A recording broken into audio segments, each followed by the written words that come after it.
everybody, good evening and welcome to the Row by Row Garden Show. I'm Travis. And I'm Greg. And we're excited to have you with us tonight. Got a really good show planned with some show and tell.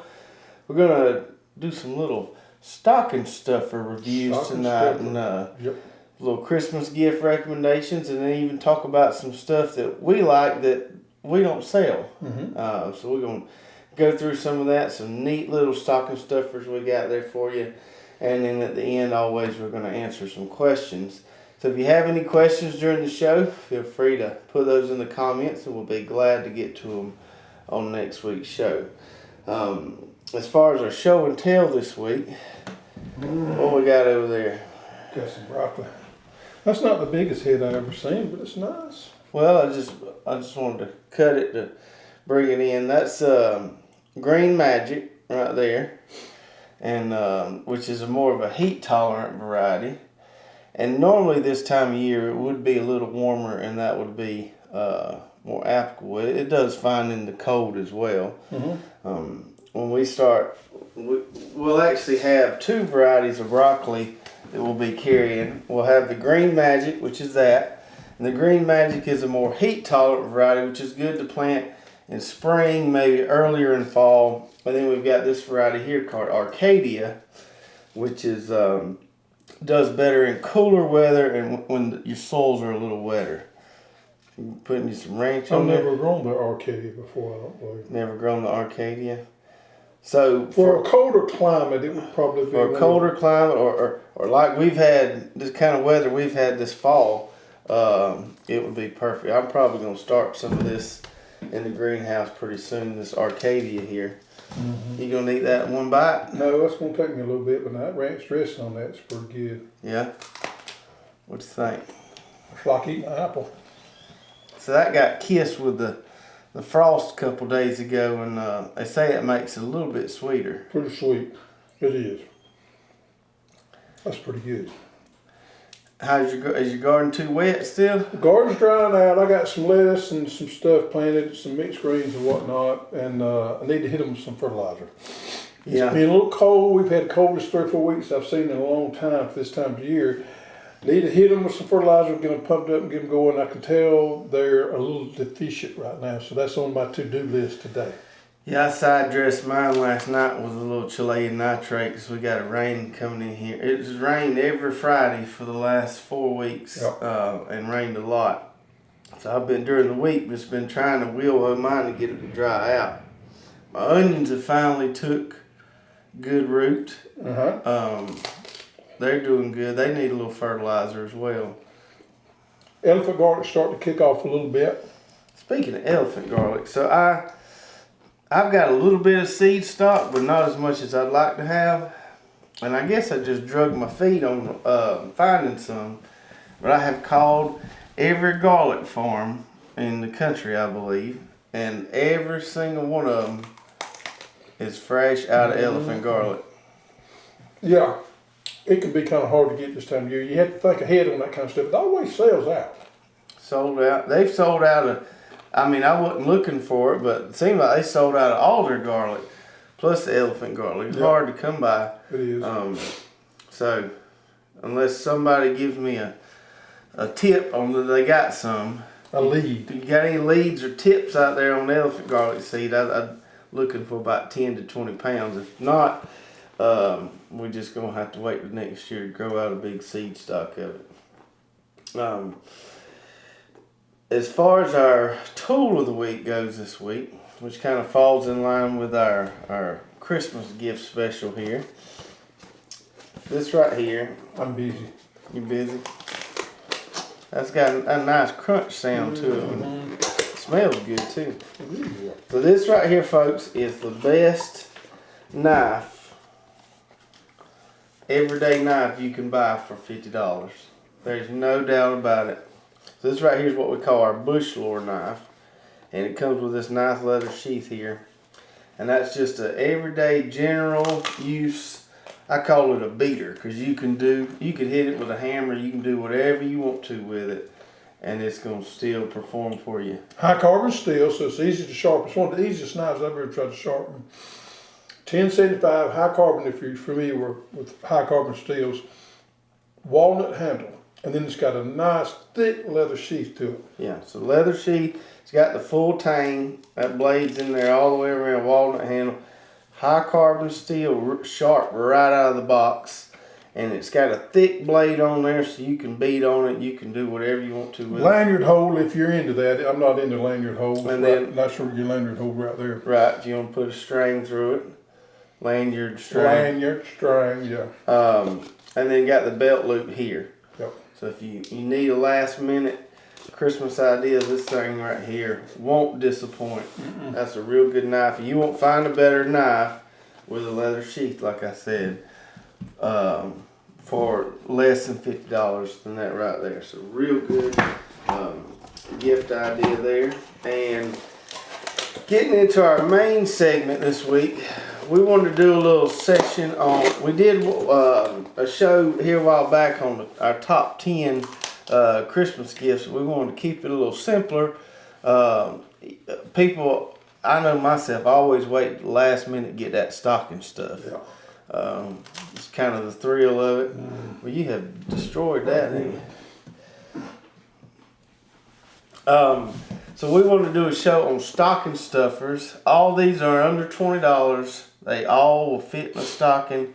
And this ain't no foo-foo stuff. It's some good stuff you'll use. so Santa come by earlier and brought me this. Did you get one too? I did.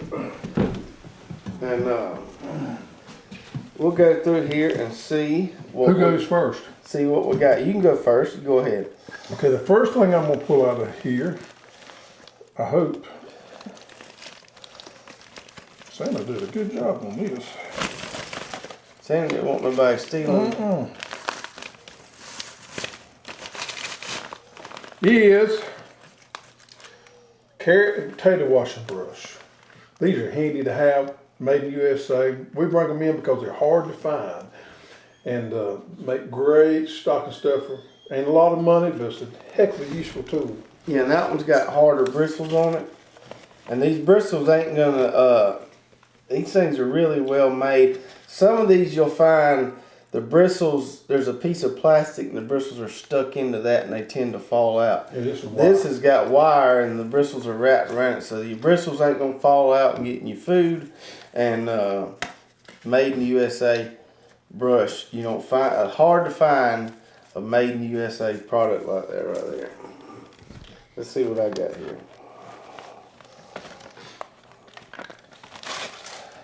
Oh, air garden planter. Okay, so we got, let's open this up. So this is a really good idea for a stocking stuffer, I think. So you got your garden planter here, which tells you when to plant stuff, how to space it, days to maturity, whether to transplant it or direct seed it. It even tells you companion planting information. And the way it works, you got a spring side and then you got a fall side. And you line up that red line there with your last frost date if it's spring, your first frost date if it's fall, and you just line that up, and then it gives you all the information for lots of different crops there. So that's a nice little tool for $5 or $6 that everybody's gonna love and everybody can use.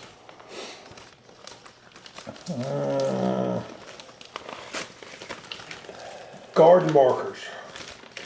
So these are wooden garden markers. When you do your transplants or your seeding, whatever, like I am, sometimes I forget what I plant where. So you can put these on there, mark on there your variety you got there, stick it in the ground, and reminds you of what you got planted. If you're using, we use this for trays also. If you got them in trays, you can label your different varieties. And they're made out of wood, so they're biodegradable. If you forget to leave them out there, they will go by the wayside over a period of time. So it's not like some plastic that I have seen some people use that I'm not a big fan of. But these are wooden garden labels. Of course, they got the Hoss logo on there. Wonderful to have, wonderful to use. Yeah, I like those because you can leave them, like you said. If you do leave them in the garden, you don't have to worry about them. You can just leave them there. Let's see what I got in here. What's the good stuff here? So this right here, this time of year, if you're not growing food year round like us and you spend a little more time inside because it's colder, or maybe a little more time in your shop. Great time of year to get your tools in good shape for spring coming and get them all sharpened up. And this right here is what we call our farmer's file. And it's got a double cut side and a single cut side there. And these things, you can find some at the big box stores, but they ain't near this quality. These things are not as easy to find as you would think. And this one here is really high quality. It's a must-have in the tool shed. Use it on your shovels, your axes, any of your garden tools. You can get that edge knocked off real clean.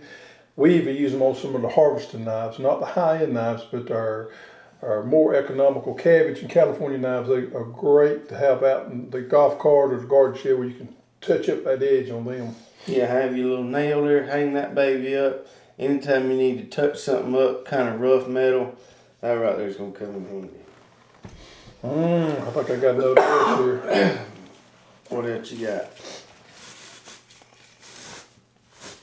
Now, another one of these brushes, and this one right here is the extra soft sweet corn brush.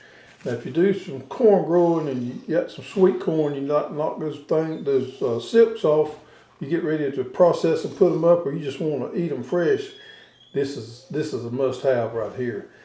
These are gotten really hard to find. We found these again. This is a USA made sweet corn brush. It's got the metal in there, the holds twisted, that holds the bristles in there. And this is wonderful. We've got some of these that we've had for years and years and years. We've used so much the bristles have wore down on them. So they very economical, but it's a must-have if you're going to grow your own sweet corn. And that's kind of how we found those. Mama had a bunch of old ones, and I needed one. And I got looking online for them, and they just can't find them. That right there is the only one I'm aware of that's sold online. Yep. They are definitely hard to find. Let's see what else I got. So speaking of kind of putting up food and stuff, right here, what we call our pickle packer. And if you do any preserving or pickling, putting stuff in jars, this unit right here comes in handy. This is made out of acacia wood. Nice feel to it, nice smooth surface. And it's got two ends there, one for regular mouth jars and one for wide mouth jars. And what this is going to allow you to do, a lot of times I can't fit my hand down in a jar, but this is going to allow you to pack them pickles or them beets or that okra, whatever it is, down in that jar, get it all the way full, so you can pour your liquid or your brine on top of it. My buddy Andy comes over sometimes and wanders through the shop and warehouse and plunders some. He found them back there and he got plumb giddy when he found them. He thought that was a great idea because he had trouble with his pickles and stuff, getting them down in the water before he seen that. And he said, man, I wish I'd had one of those, so we had to get him one. You have to watch Andy. He'll be sneaking over here at night.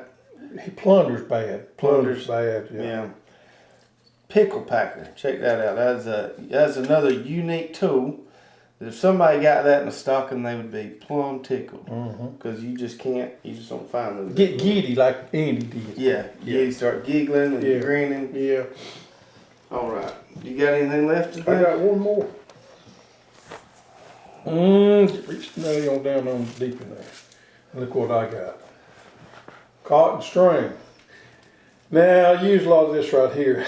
I use these on my short-term crops like peppers and stuff that I don't grow a lot of because there's not a lot on there. This is 100% cotton twine.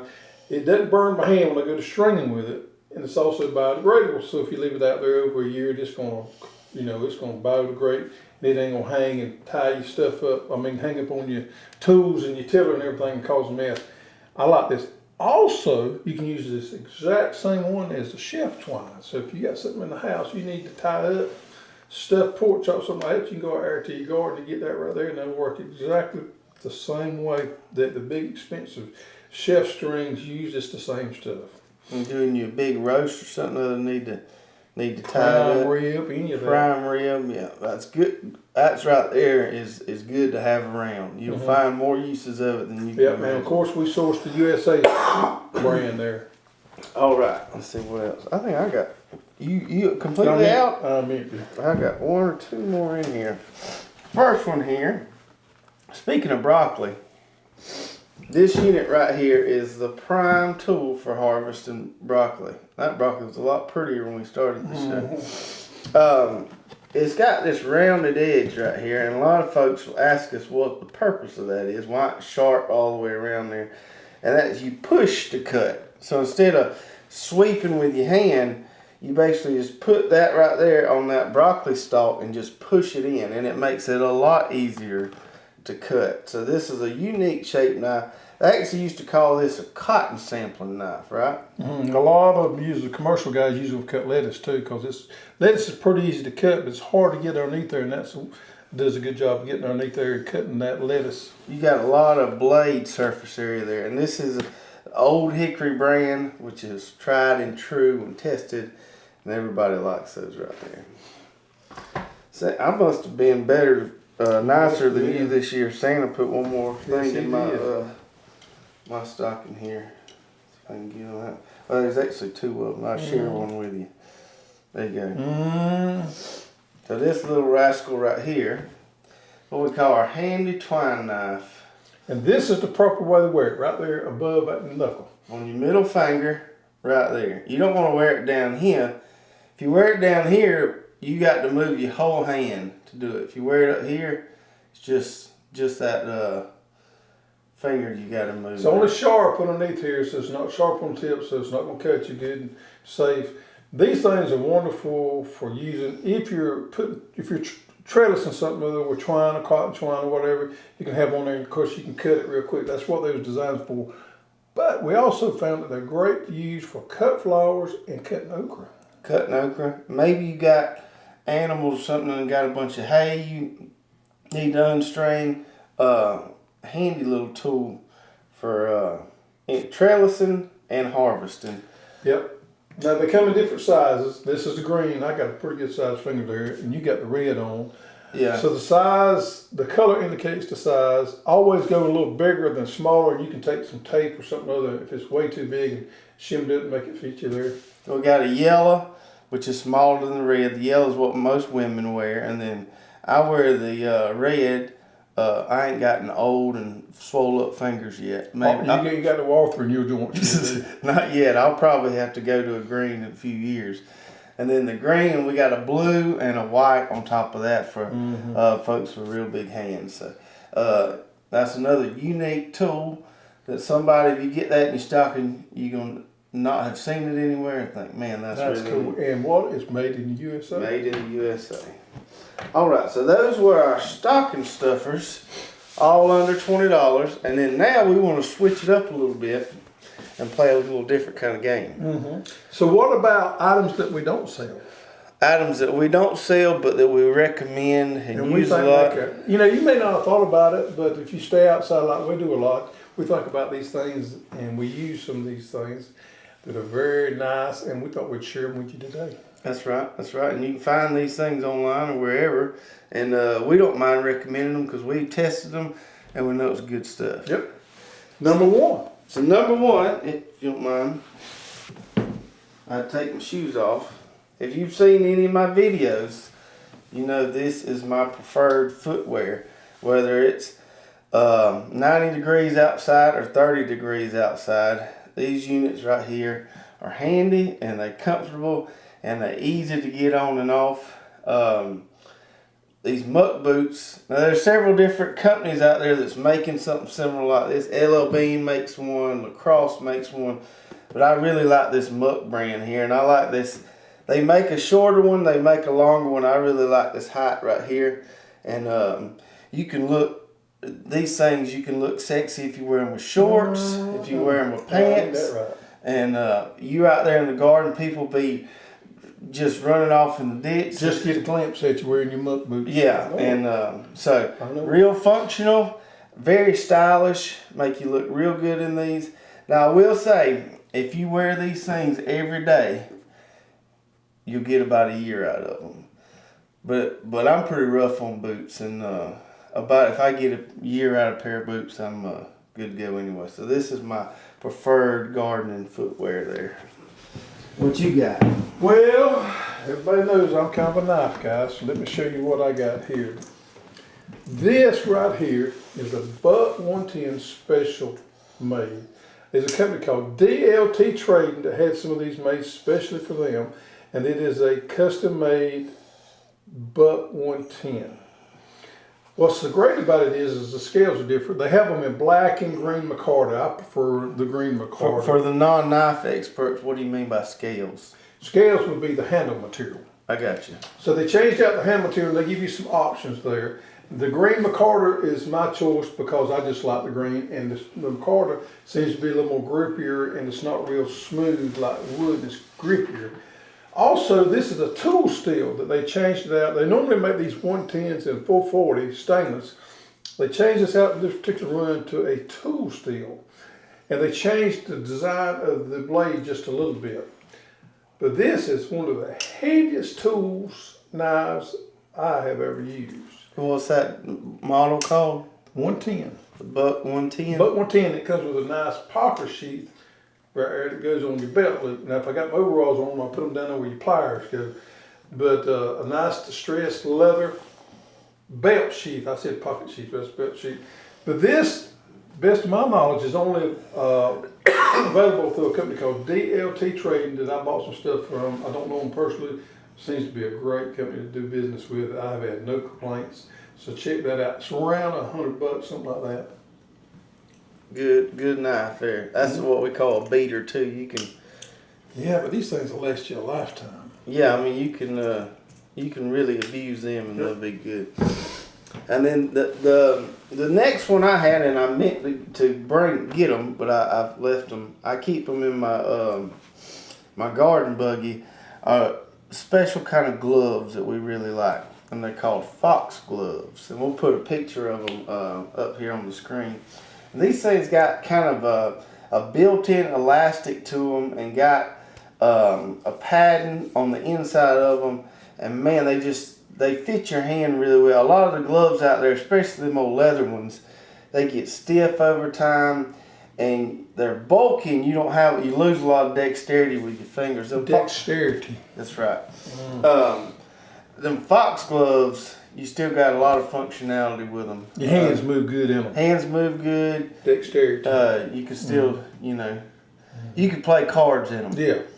Yeah, I've used them for a long time. I like them too. It's good work gloves. Good work gloves. Check those out. And they're inexpensive. Yeah, cheap. They're $20 or so. Yeah. Not bad at all. And they last, because I put mine through the ringer, and they last. It's all one word, fox gloves. Check those out. We like the Works model. Mm-hmm. They sell a lot of ones especially made for women, but the ones they call the Works are really nice. Yep, and the next would be my Phillips hat. I like the Phillips brand. I got a good bit of Phillips stuff. Some of it really doesn't apply to me, but some of it does. I got a briefcase. I don't have any of the luggage, but I like the luggage. I just can't make myself pay that much for it. But I've had several of these Phillips hats, and I really like those. They are a wax canvas, and they can get warm. I don't wear them in the summertime. I just wear them in the wintertime. And when you have those cold winters, I find myself wearing them a lot more. But the Phillips hat, they'll last for a long, long time, and they're very warm. So that's another one of my picks. And I like that. I don't have one, but I like them Phillips things that carry your firewood. Mm-hmm. I think those are real neat. Go out and get you a little bundle of firewood. Yep. They call those firewood totes. Firewood totes. Mm-hmm. Firewood totes. And then the last one I'll mention, which is something that I haven't used much, but I think every gardener could use, especially in this time where everybody seems to be having colder weather across the country. It would be some good row cover, a roll or two of row cover. I think everybody could use a roll of that, certainly including myself. With cold weather coming, it help everybody in the garden kind of extend your growing season. Keep that frost off the crop so it don't get burnt. That's right. That's right. You got any other good ideas? The only other good idea I'd have, in the last couple of years we've had some pretty dramatic weather. We've had some hurricanes come through here. We've had some bad tornadoes come through here. We've had some bad storms. One of the things on my list to get is a good weather radio. Mm-hmm. And you say, well, why would I need that? Well, we have been here where we live. In the last 2 years, we've had several days where we could be without power. Whether it was a tornado or a Hurricane. Yeah, we've had some storms where we were out of power for 3 or 4 days. So if you go to bed at 8 o'clock or 9 o'clock at night, and some storm comes in, it knocks your power out, and then they have a tornado warning at 3 o'clock in the morning where you don't never know. I was going to bed at 8 or 9 o'clock at night. I do. So my concern is you never know about these tornado warnings. So to have a good weather radio that's battery operated or either wind up, it doesn't matter, that has an alarm on there from the National Weather Service issues alarm, it would automatically come on and wake you up and tell you about that. I think that would be a great addition. I think every house probably should have one. I would add to that. I've tried many of the wind up ones before, the solar powered ones, that they don't hold up. Maybe I'm just a little too rough on the wind, but I would get one that was battery operated or rechargeable or something like that. I don't really, the wind up ones haven't impressed me a lot. Well, I hadn't had any experience with them, so I'll go on your recommendation. What brands were you looking at? You got any? Actually, Red Cross has got one out there that they recommend. It's got the Red Cross logo on there. I may try that one, but there's several ones out there. Midland makes one. Something I think it's kind of like a smoke detector. You know, something you think you should have. Right. Yeah, I can see where definitely that would come in handy. All right, so check those out as well. Find all those gifts all over the World Wide Web that we recommend or would like ourselves. And then lastly, as always, we're going to answer a viewer question. And this kind of relates back to last week. I'll read this one and let you take it. Back to talking about growing figs. And Jeff Williams says his grandfather had a fig tree in his backyard back in the 40s. They think it's a brown turkey. They've been getting figs off of it from as long as he can remember. Last year, the main branches died off, came back from the roots, didn't make any fruit this year, and he's worried that it's been zapped. And what can they do to get it back into production? I wouldn't give up on it yet. Anytime that you get disease in a tree and it gets into what we call the wood, and we start seeing die off with limbs, then your chemical controls are out the window. You're wasting your time, money and time trying to treat that. The only thing you can do at that point is what we call severe pruning. Go in there and cut all that dead wood and get back to what we call good wood, which is nice and green. Cut it at an angle so water doesn't hold there, but do some severe pruning, get all that dead infected wood out of there, and then let it come back on its own. Now, one thing I have noticed about fig trees is they respond well to good water. So if you have a dry period, make sure you keep that tree watered and don't let it stress a lot. I don't think fertilization is going to help you a lot. You can put some compost around there, and you may want to put a little bit of fertilizer around there. I don't think that's going to stimulate it very much, but I would keep it watered, not let it get stressed, give it a year to come back. It should stay true to variety and come back and should flourish for you. If not, then it may have gotten too infected. Take it out and replace it. I wouldn't spend a lot of time. I would give it a chance to recover and see what it does. If you're not happy with it, don't spend a lot of time fighting, trying to revive a dead dog. Cut it, get away with it, plant you another one. But I would give it a shot for a year. One thing that I do is I take these 5-gallon buckets, because I've got plenty of 5-gallon buckets. I drill me a small hole in the very bottom, and I'll fill it up with water, and I'll just set it next to my fig tree on these dry spells, and that water gradually waters that tree, and 5 gallons is normally enough. I've done that a lot. So don't let it get drought stressed, give it a shot, kind of go from there. All right, good deal. Thank you, Jeff, for that question. And send us your address to custserve@hallstools.com, and we'll get your prize out to you there for answering your question on your show. So I hope you enjoyed all those gift recommendations on today's show. Just want to remind you, we do have same-day shipping all during the week. So if you order something now, you still got plenty of time to get it in by Christmas. Usually this time of year, UPS and all the major carriers are running on Saturdays. Yeah. So before we wrap it up, I got one more thing. Can I do that? Okay, yeah. So we always struggle with our wives something nice to buy. Right, yeah. Because a lot of times we get them something and they like, and then they end up taking it back. Yeah, and you don't never know about it, and then it's just bad. Yeah. Garden hod. I will guarantee you she will love this garden hod here. And yeah. Look there. Made in USA. Now, it's made to put your vegetables and stuff in, haul it in. You can wash dirt off of it. But what we find is a lot of women just like to use them and put different stuff in there for display. But it is a very usable tool also. Garden Hot. Garden Check that Hot. out. Yep. And If you're in a tight and need something for her, get her a Garden Hot. so get your stocking stuffers orders in. We'll ship them same day. As long as we receive that order before 3 o'clock Eastern on that day, it's going to go out that day, and we'll get it to you quick, so you'll have it in time for Santa Claus and Christmas time. Yep. All right. So I hope you enjoyed this week's show, and we will see you guys next week. Take care.